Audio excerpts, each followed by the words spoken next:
Hello and welcome to the Bone Zone podcast. My name's Tyson. I'm the co-owner of Backbone BMX, and we decided to start a podcast up again. So we were doing the Ask Backbone Wednesdays for a few years, and we really enjoyed it, being able to answer questions from other riders and just sort of think and expand on some thoughts that we had in the BMX world. So we're back with a new one. We're going to have riders on here from time to time. We're going to be sharing thoughts, sharing current events. But this is what it is. We're working out some kinks. We're going to, dial it in, I'm sure. But this is the first one. So thanks for joining us. This episode is really just me. I had a few ideas that I want to talk about, and it's kind of good timing because what I wanted to talk about was just hardcore BMX and what is hardcore BMX, and it kind of is really good timing because we just had the X Games in Japan go down, and a lot of people have their opinions about whether that's hardcore BMX or not. So for starters, I just wanted to say congratulations to the two Aussies that won gold medals. So Logan Martin, gold medal in the park, and Lewis Mills in the street, first gold medal ever for him. So he'd be stoked for sure. I'm just going to play a clip of Logan just from his Instagram. This is just his run. So for starters, there was a lot of riders that were talking about how hard this course was to ride. And I mean, it looked challenging for sure, but Logan Martin, he's insane. I personally think he's not just the guy that can do all the tricks. He's also the dude that can ride anything that's put in front of him really, really well, including what was apparently a super tough course. That huge pocket air transfer, tail whip that he did was insane. But even stuff like that, there's not enough credit given to the fact that he can do this opposite air ridiculously high, land super smooth, and then go into a pocket opposite downside whip air. So big credit to Logan. Insane run. But I guess what I really wanted to talk about with this run was just the fact that, there's sort of a thing that goes on in BMX where riders of this caliber and that compete in competitions and things like that, they're not really seen as hardcore BMX riders for whatever reason. My opinion, or at least what I wanted to share with people today, is that a rider like Logan Martin or any of the other crew that competed in that competition, for example, or in the Olympics, or in the triple challenge that just went down in Denver, the dirt jump competition. Those riders, they basically work insanely hard to ride at that level. Now, some people might have the opinion of, training to be good at riding BMX isn't really what hardcore BMX is about. And over the years, I shared that same sort of sentiment at the start.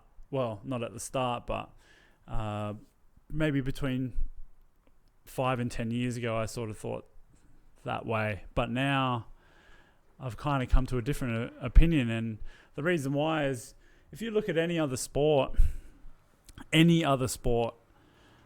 say for example, you want to be, you start boxing. Now, if you were to start boxing, obviously you can box for fun, I guess, to a point. But most people, once they get into it, they want to be the absolute best boxer that they can be.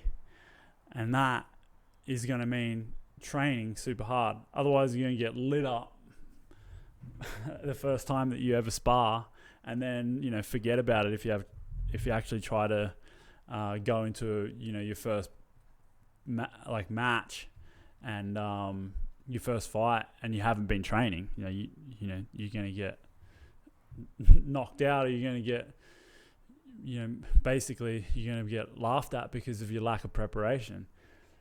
And no one would criticize a boxer, or anyone from any sport in that matter, for training super hard, for eating right, for making sure that they're sleeping, for sacrificing going out and getting drunk with their mates, or missing other things, or getting into cars or something like that. Like, no one's going to criticize a boxer or any other athlete for that matter, sacrificing what they could have done and just kept their eyes focused on trying to be the best at their chosen sport.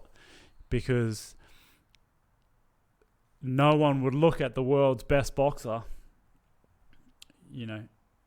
or the world's best athlete, and be like, oh, that's lame, that's so unhardcore for them to be so good at their sport. No way. Like, you want to be as best as you can, so you've got to sacrifice all of those other fun things sometimes to train super hard so that you can become the best at whatever you're choosing to do. And that's something that really, I had a bit of an epiphany, when I realized that there's no difference between an athlete of any other sport and a BMX rider like Logan Martin. He trains his ass off to be really, really good, really, really consistent, and continuing to raise his own level and his own bar of riding. And, he sacrifices so much to have to do that. And it's only now that he has the accolades of being, Olympic gold medalist and multiple X Games gold medalist and things like that, that maybe he gets looked at in a certain way, because that's not as hardcore as going and digging trails or riding street or something like that. And I'm not too sure that that's correct. If anything, he does a lot of stuff that he probably would prefer to go and hang out with his kids or something, but instead he's practicing to be the best at the world on a bike. And now it pays off for him because he can afford to do it professionally as a career and buy a house and all that sort of stuff. So I think it's important to realize that, being a super elite level competition style rider is not a bad thing, and that we definitely shouldn't look down on that type of riding, because in any other sport you'd never look down on someone for being really good at their sport and working really hard to get good at their sport. So that's just my opinion on the whole hardcore thing in terms of BMX. The other thing I also wanted to say about it that I've been thinking about a lot really, is when I first started riding BMX, I was, seriously riding BMX, I guess I was probably 12 years old. And the people that I looked up to in BMX were the riders that were riding in those high level competitions like the X Games. Like I full-blown sweated Dave Mirra at the time. Like I had the video, it was called Miracle Boy Nyquist, and it was like a documentary on Dave Mirra and Ryan Nyquist. And all I wanted to be was like an X Games gold medalist, like Dave Mirra. And that might sound silly, but at the same time, I was 12 years old. Like, what are you going to do when you're 12 years old?